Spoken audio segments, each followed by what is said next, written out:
Imagine living next door to someone for years. Waving at them. Smiling. Trusting them. And they just turn out for the worse. John Gacy is a clear example of a perfect disguise. He threw parties. Made kids laugh. He always showed up to children's parties in a clown costume. He shook hands with powerful people. And built a reputation as someone you could trust. But behind that smile, behind the jokes, behind the normal life everyone believed in, there was something no one could see. Because while his neighbors slept peacefully at night, something was happening inside his home. Something hidden. Something buried. And the most disturbing part? Police had already spoken to him. They had already been inside his house. They had already stood just feet away from the truth. And still walked away. Because the killer wasn't hiding. He was right there. Living a normal life. In plain sight. John Wayne Gacy wasn't just normal. He was respected. John Wayne Gacy was born at Edgewater Hospital in Chicago, Illinois, on March 17, 1942, the second of three children and only son of John Stanley Gacy and Marion Elaine Robison. His father was an auto repair machinist and World War I veteran, and his mother was a homemaker. Gacy was of Polish and Danish ancestry, and his family was Catholic. Gacy was close to his mother and two sisters but had a difficult relationship with his alcoholic father, who was verbally and physically abusive to his family. Gacy's father frequently belittled his son, calling him dumb and stupid and comparing him unfavorably with his sisters.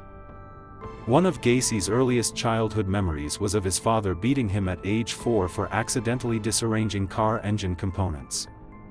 His mother tried to shield her son from his father's abuse, which resulted in accusations that he was a sissy and a mama's boy who would probably grow up queer. Growing up, Gacy was an overweight and unathletic child. Because of a heart condition, he was told to avoid sports. In the 4th grade, Gacy began to experience blackouts. He was hospitalized on occasion because of these episodes and also, in 1957, for a burst appendix. Gacy later estimated that between the ages of 14 and 18, he had spent almost a year in hospital.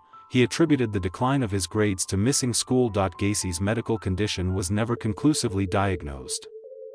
In 1960, at age 18, Gacy became involved in politics, working as an assistant precinct captain for a local Democratic Party candidate. Shortly thereafter, Gacy enrolled at Northwestern Business College, despite having failed to complete high school. He graduated in 1963 and took a management trainee position with the Nunn-Bush Shoe Company. In 1964, the company transferred him to Springfield, Illinois, to work as a salesman, and eventually promoted him to department manager. In March of that year, he became engaged to Marlyn Myers, a co-worker. Gacy and Marlyn married in September 1964. Marlyn's father subsequently purchased 3 Kentucky Fried Chicken (KFC) restaurants in Waterloo, Iowa. The couple relocated there so Gacy could manage the restaurants, with the understanding that they would move into Marlyn's parents' former home. Gacy opened a club in his basement where his employees could drink alcohol and play pool. Although Gacy employed teenagers of both sexes, he socialized only with the males. Gacy gave many of them alcohol before he made sexual advances. If they rebuffed him, he would claim his advances were jokes or a test of morals. In August 1967, Gacy sexually assaulted 15-year-old Donald Voorhees Jr., the son of Donald Edwin Voorhees, a local politician and fellow Gacy. Gacy lured Voorhees to his house with the promise of showing him heterosexual stag films regularly played at Gacy events.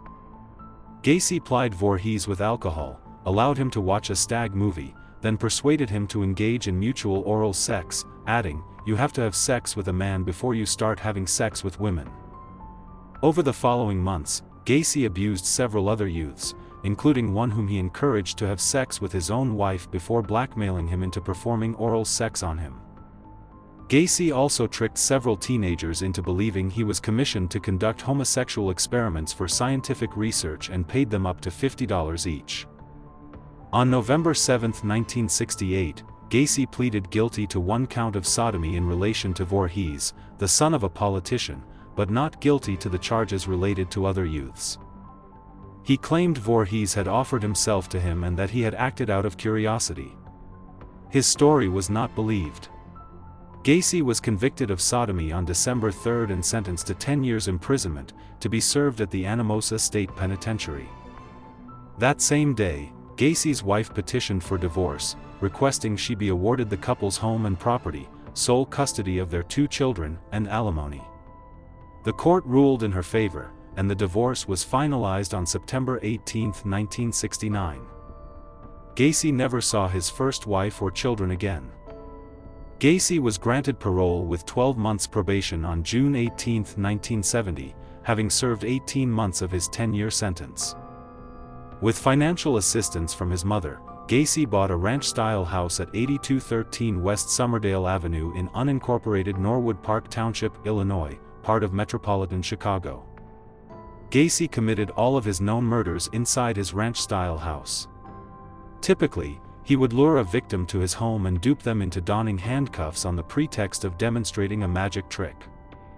He would then rape and torture his captive before killing his victim by either asphyxiation or strangulation with a garrote. 26 victims were buried in the crawl space of his home, and 3 were buried elsewhere on his property, 4 were discarded in the Des Plaines River. Gacy didn't kill them all at once. Not in a way that screamed pattern. Just one here, another there. Some were last seen looking for work. Some were trying to make money. Some simply vanished without explanation. Families reported them missing. But at the time, runaways weren't always investigated deeply. So cases were delayed, ignored, or treated as isolated incidents. But behind the scenes, a pattern was forming. And it was slowly leading back to one person. Police didn't immediately suspect John Wayne Gacy. But his name came up. More than once. Still, when they spoke to him, he didn't act like someone with something to hide. He invited them in. Talked freely. Answered questions without hesitation. Even joked with officers. Imagine that. A man being questioned in connection to missing people. And still managing to make investigators feel comfortable. That's how convincing he was. That's how well he blended in. And that's why they left. Without realizing how close they were to the truth. There was something about the house. Visitors noticed it. A strange smell. A heavy feeling. Something that couldn't quite be explained. But no one pushed further. Because how do you accuse someone? Based on a feeling? Meanwhile, Gacy continued his routine. Work. Social life. Community events. Even performing as Pogo the Clown. A man who brought joy to children. While hiding something unthinkable. And all the while, the truth remained hidden. Just below the surface. Everything changed when one disappearance stood out. A stronger connection. A clearer timeline. This time, investigators couldn't ignore it. They placed Gacy under closer watch. Followed him. Observed his movements. And slowly, the image he had built started to crack. His behavior shifted. He became more tense. More unpredictable. The calm, friendly man was starting to slip. Investigators didn't rush. They couldn't. They needed proof. So they kept watching. Gathering evidence. Building a case. And the more they looked, the more disturbing things became. Because now, they weren't just looking at a suspect. They were looking at someone who had managed to hide something for years. Right under everyone's nose. When authorities finally moved in, what they uncovered changed everything. This wasn't just one crime. It wasn't just one victim. It was something far larger. Far darker than anyone had imagined. And the most chilling part? It had all been hidden in the last place anyone expected. His own home. A place neighbors passed every day. A place that looked completely normal from the outside. The community was stunned. People couldn't process it. How could someone like him? Someone so visible. So involved. So normal. Be responsible for something like this? It didn't make sense. And maybe that's why it went unnoticed for so long. Because no one was looking for a monster. Gacy was brought to trial on February 6, 1980, charged with 33 murders, 193. He was tried within the Cook County Criminal Court building before Judge Louis Garippo. The jury deliberated for 1 hour and 50 minutes. Gacy was found guilty of 33 charges of murder. He was also found guilty of sexual assault and taking indecent liberties with a child, both in reference to Robert Piest. Gacy was sentenced to death on March 13, 1980. On being sentenced, Gacy was transferred to the Menard Correctional Center, where he remained on death row for 14 years, repeatedly proclaiming, often via conflicting claims, his innocence. He was executed by lethal injection at Stateville Correctional Center on May 10, 1994. This case is terrifying for one simple reason. It proves that evil doesn't always hide in darkness. Sometimes it hides behind smiles. Behind normal routines. Behind people you think you know. And that's what makes it so dangerous. Because the killer was never hiding. He was living right there.